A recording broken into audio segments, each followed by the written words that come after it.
de Antioquia, você tem Paulo, você tem aqueles que estão com Paulo na missão, aqueles que vão contar testemunhos agora diante dos apóstolos que estão em Jerusalém, principalmente diante de Tiago, ok? Então você tem Tiago aí como uma figura importante, uma figura relevante aí nesse contexto, Tiago, meio irmão do Senhor, ok? E nessa situação você tem os judeus fazendo um grande peso de influência, uma vez que você está no contexto da igreja judaica, você tem um grande grupo de judeus que estão presentes ali, mas Pedro, judeu, tá certo? Coluna da igreja, uma liderança nata, no sentido de ter uma espontaneidade de liderança ao longo de todo o seu contato com a pessoa bendita de Cristo.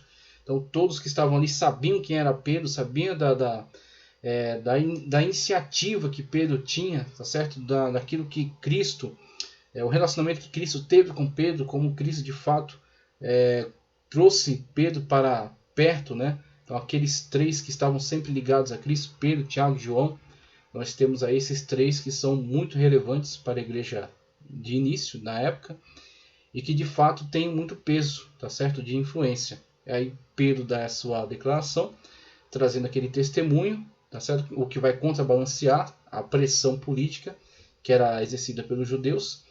E Tiago, que se mostra aqui como uma liderança da época, tá certo? Então você tem os textos de Atos dos Apóstolos demonstrando para nós que, de fato, quando entraram em concordância Pedro, Tiago, né, deram as mãos, e os demais apóstolos, aquilo ficou ratificado. Então eles, de fato, concordaram que havia sim uma modificação nessa situação, era sim uma nova aliança em Cristo Jesus, e que a salvação é somente por meio da graça em Cristo Jesus. E Tiago não está em conflito com Paulo na sua carta, porque as obras que Tiago conclama, né, como relevantes e importantes são obras da fé, ok? Então não são obras para a salvação, mas são obras de salvo. Mostra-me a tua fé sem obras, que eu te mostrarei a minha fé. Veja que a fé está centralizada. Te mostrarei a realidade, a veracidade dessa fé pelas obras. Então as obras são demonstrativo dessa fé viva, tá, ok? Então é isso que Tiago diz na sua carta. Então somente para ler aqui o texto que está em tela. Concílio de Jerusalém. Veja só. Contexto. A conversão dos gentios, a tensão entre judeus e gentios, a insistência dos crentes judaizantes tradicionalistas para que os gentios adotassem o estilo de vida judaico.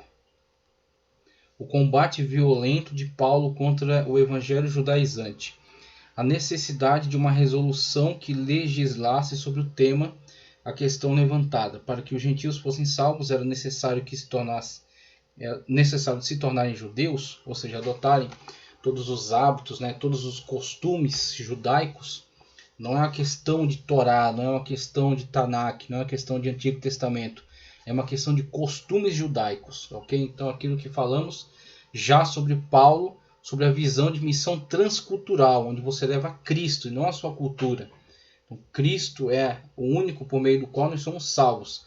Ninguém é salvo por se tornar adepto da cultura brasileira, ou africana, ou russa, tá? Mas sim ser um crente salvo na pessoa bendita de Cristo Jesus dentro da sua cultura, analisando a partir da medida que é Cristo aquilo que pode permanecer por ser apenas um elemento cultural, mas não pecaminoso, ou aquilo que tem que ser rejeitado, excluído, por atentar contra a palavra de Cristo Jesus. Cristo é a medida, porque Ele é a verdade, o caminho e a vida. Então Ele é a medida, tá ok?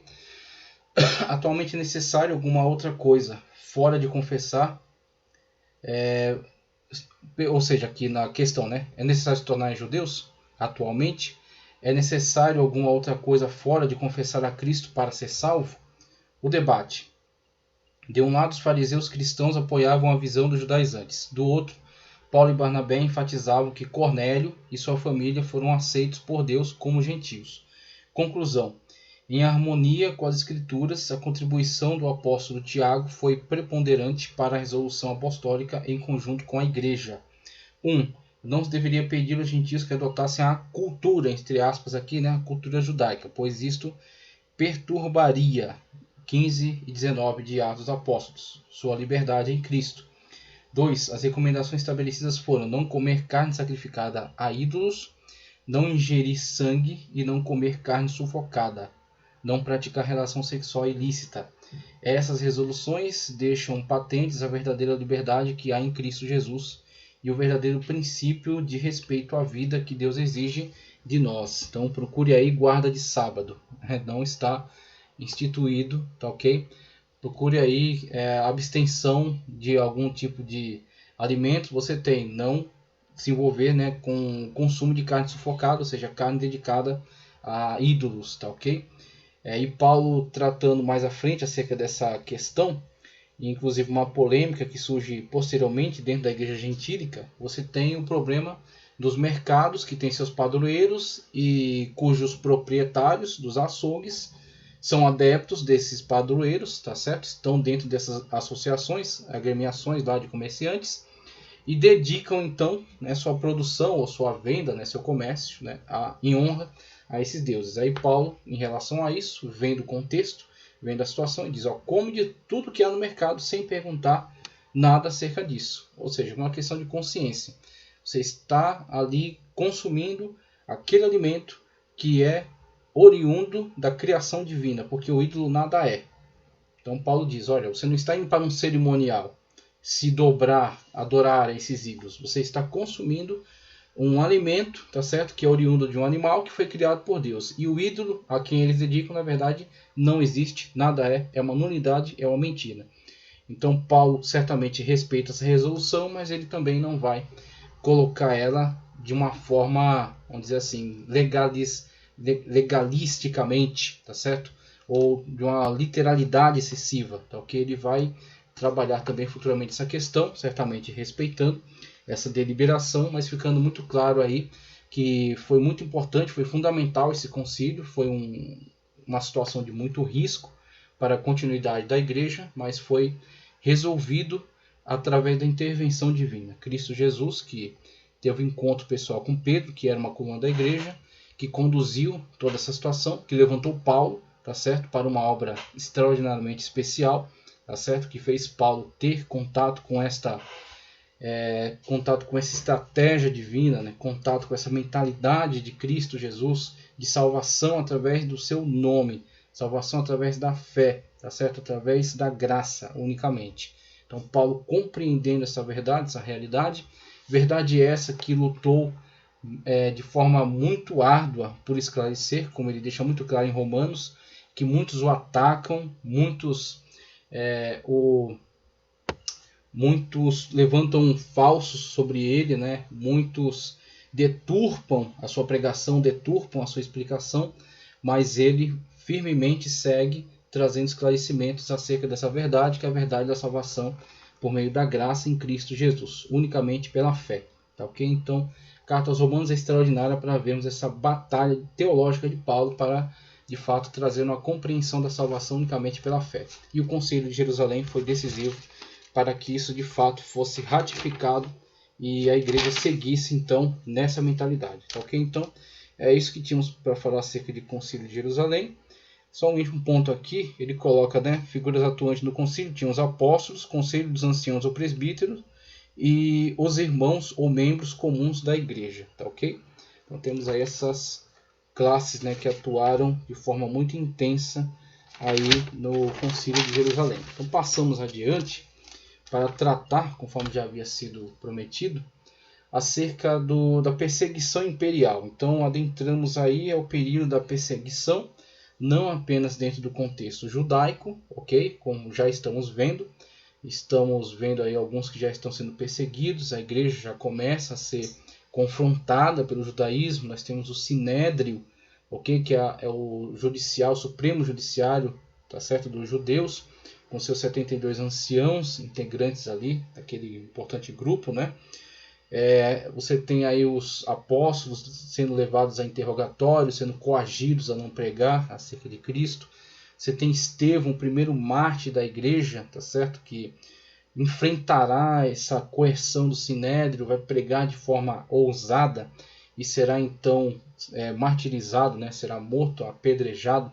Paulo segurando as vestes daquele que apedrejavam este grande herói, mas tendo sido ele recebido por Cristo, à destra de Deus em pé, para receber o seu herói, o seu servo. E aí o sangue dos mártires que passam aí de fato fortalecer, alimentar a igreja, porque eles estavam pregando e vivendo esta verdade. Então isso que inclusive já abordamos, o sentido lógico da questão do cristianismo ser autêntico, o cristianismo ser verdadeiro, e isso muito facilmente entendido pelo fato de que não valia a pena ser cristão, não valia a pena como vantagens pessoais, como comodidade, ou como engrandecimento pessoal, ou propagandístico. A mensagem da cruz não valia a pena.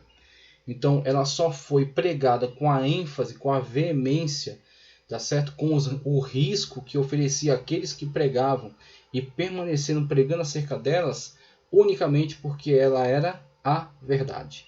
Então é aquela questão na qual, muitas das vezes, ninguém acredita em você, tá certo? Ninguém apoia você, mas você permanece resoluto numa decisão, porque você sabe ser ela verdadeira. Você tem acesso à informação acerca da sua veracidade, as pessoas não têm esse acesso e elas desacreditam em você, mas você fica firme porque você está certo da verdade. Então é isso que aconteceu em relação ao cristianismo. Pregar acerca de um Deus que se tornou carne, foi morto na cruz.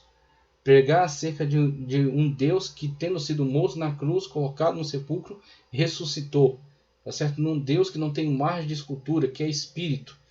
Nós temos aí algumas mensagens, né? Algumas pregações do cristianismo que com certeza trouxeram muitos problemas aos apóstolos, mas eles não poderiam mudar essa mensagem, porque esta unicamente era a verdade. Assim foi no caso de Estevão, que mesmo correndo grande risco, e de fato se confirmou esse risco quando ele foi morto apedrejado, mas ele sendo atingido pelas pedras, orando pelo perdão dos seus perseguidores e permanecendo na mesma verdade, na mesma pregação. Porque se fosse uma mentira, se fosse algo inventado, certamente teria recuado nas primeiras pedradas ou na ameaça. Então teria abandonado e teria dito, não, isso aqui na verdade era uma invenção nossa, mas não vale a pena, nós vamos morrer, então é necessário recuarmos. Mas não se poderia recuar ante o conhecimento de que aquela pregação era a verdade. Jesus Cristo ressuscitou, Ele é Deus, Ele é o único Salvador. Então a mensagem dos cristãos. Em tela nós temos aí já elencando, né, aquilo que nós iremos analisar. Então nós temos 1. Causas principais das perseguições. 2. As 10 primeiras perseguições. As 10 primeiras perseguições. 1. Nero. 2. Domiciano. 3. Trajano. 4. Marco Aurélio. 5. Severo. 6. Maximino. 7. Décio. 8. Valeriano. 9. Aureliano. E 10º Diocleciano. Ok? Então vamos analisar cada um desses momentos de perseguição de forma breve. E vamos seguir adiante vendo o poderoso testemunho da igreja durante essa época de perseguição. Vamos inclusive acrescentar leituras importantes. Já quero trazer a primeira, que está no livro História do Cristianismo ao Alcance de Todos, de Bruce L. Shelley, da editora Shed. Tá? Editora Shed. Esse livro, inclusive, que eu mostrei para vocês na primeira aula, né? Deu para vocês darem uma observada aí. Vou trazer já um conteúdo dele. O terceiro ponto, aparecimento das seitas heresias, que ficará para uma próxima aula, com o surgimento aí do gnosticismo, do agnosticismo, do gnosticismo e do ebionismo. Né? Ebionismo, que é uma ramificação aí daqueles que eram adeptos do judaísmo, aceitavam a Cristo como Messias, mas não como Deus. Então temos aí esses que não receberam a Cristo como Deus, né, como Senhor, mas entendiam que seria apenas um profeta, seria apenas até um Messias, mas não no sentido de ser Deus, ok? Então, temos aí agnosticismo, aqueles que duvidaram ou pelo menos não acreditavam na possibilidade do conhecimento acerca de Deus. O gnosticismo, aqueles que acreditam na salvação pelo conhecimento. Então você tem aí uns que acreditam num tipo de sistema de conhecimentos secretos, tá certo? Certas seitas que detêm algum conhecimento apenas para iniciados. Então você tem a gnose, tá certo? O conhecimento secreto que pode conduzir a uma autossalvação. Então, para o gnóstico a salvação não está em Cristo, está nele mesmo e na sua evolução pessoal. Para o agnóstico você tem a situação na qual ele não contradita a ideia de que Deus existe, mas ele diz, não é possível termos certeza. Então ele traz, né, conforme esse A, essa primeira partícula aí da palavra, né, esse A é negativo. Então agnose, não conhecimento, né, não temos como ter certeza. A gnose e o ebionismo. 4. Os apologistas Justino e Tertuliano. Então temos aí para o prosseguimento essas outras abordagens, tá?